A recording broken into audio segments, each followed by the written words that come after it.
Excuse me, I do have a cold, but my name is Dana, and this is my final presentation. My primary source document, it's not really a current one, but it's been interesting during this course because I've actually thought of this specific primary source document time and time again because it connects to so many topics in nuanced ways that have been at the center of this course. For instance, it has touched on the fallacy of the ideology of true womanhood that was introduced at the outset of this course, as well as the erasure of Black women and the surveillance and over-policing of Black women. And so my primary document is this cartoon, which was published on September 9th, 2018, the day of a controversial US Open match between Serena Williams and Naomi Osaka. Serena Williams lost that match to Naomi. And after the publishing of this cartoon, Mark Knight, who was the cartoonist, was condemned by many as conveying both racist and sexist messages in the manner in which he drew both women. Knight was quick to deny any such motives, and he had many supporters. Needless to say, social media exploded over this issue for several hours, which, as we all know, is eons in social media time.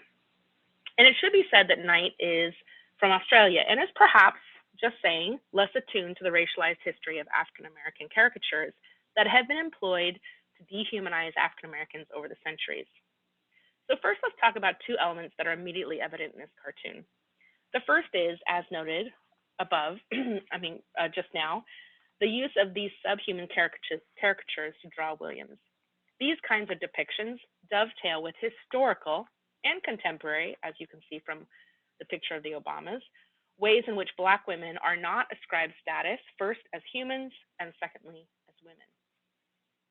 And this connects to the concept of the ideology of true womanhood, which came to the forefront in the Victorian age, which really defined women as pillars of virtue and domesticity.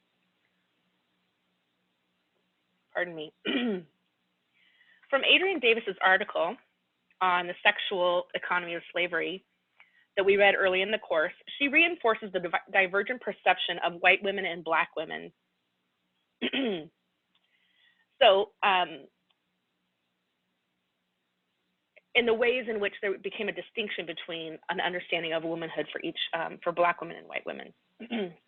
So if you look at the highlighted portions here, I'll just read from them. It says here, in the eyes of colonial white Americans, only debased and degraded members of the female sex labored in the fields, and any white woman forced by circumstances to work in the fields was regarded as unworthy of the title woman. Enslaved African Americans, substitution for white women field workers, occurring far earlier than the late 17th, early 18th century transition to slavery would suggest, then increased opportunities for white women's participation in household formation, stabilizing white culture with an approximation of good wife domesticity. So indeed, the cult of true womanhood was meant to uplift and protect women, yet instead it created racial division between white and Black women, where the brutalization and rape of Black women was accepted and normalized because they were not truly perceived to be women. Now, Davis's assertions are actually supported by a lot of quantitative data.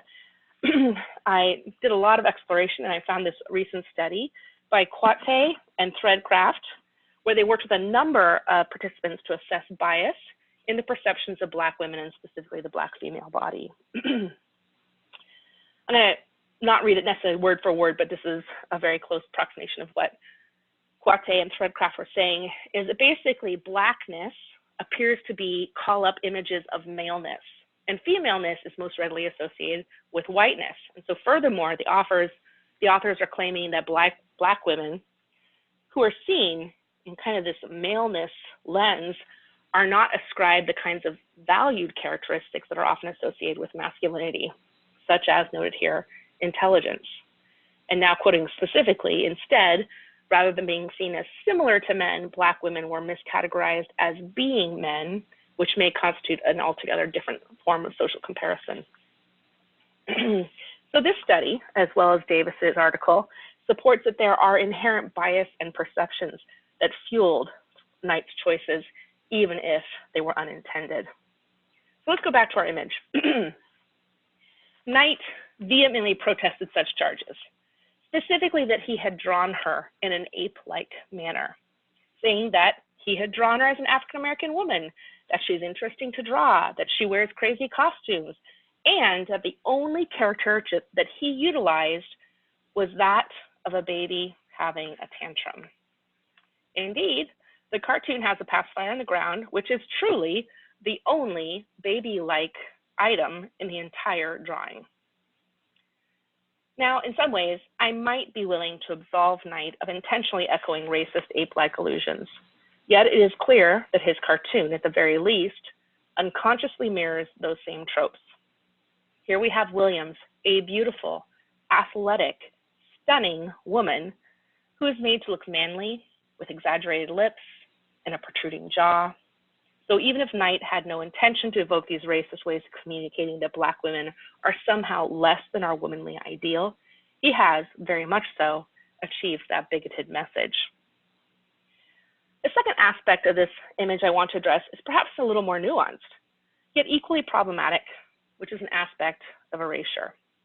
In this course, we primarily talked about erasure as it applies to the ways in which we do not see young Black girls as girls. They are prematurely launched into a sexualized maturity where their girlhood and innocence are erased, which continues throughout their adulthood.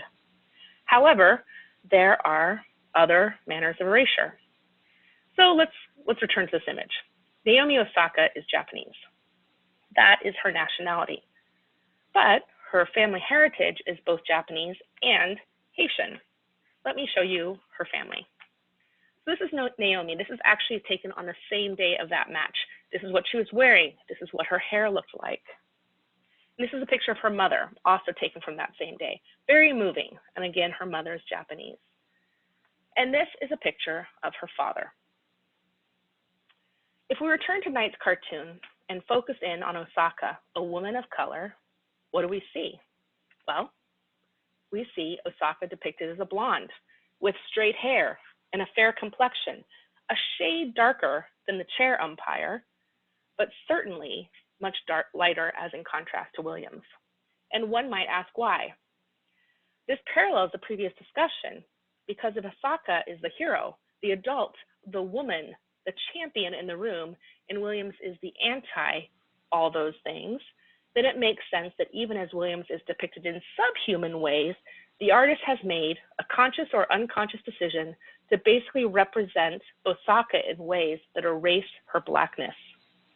It also, frankly, erases her and Williams' accomplishments. Knight contested these critiques as well, claiming that Osaka's hair was blonde and straight, and he just drew her as he saw her. But if we look between these two pictures, we know that it isn't so. He simply overlaid whiteness onto her being as a reflection of his inner sense of her as the more valuable person, as the person who had been victimized by that brutish Serena Williams. I'm going to take a break because I can't seem to upload long videos. I'll come right back.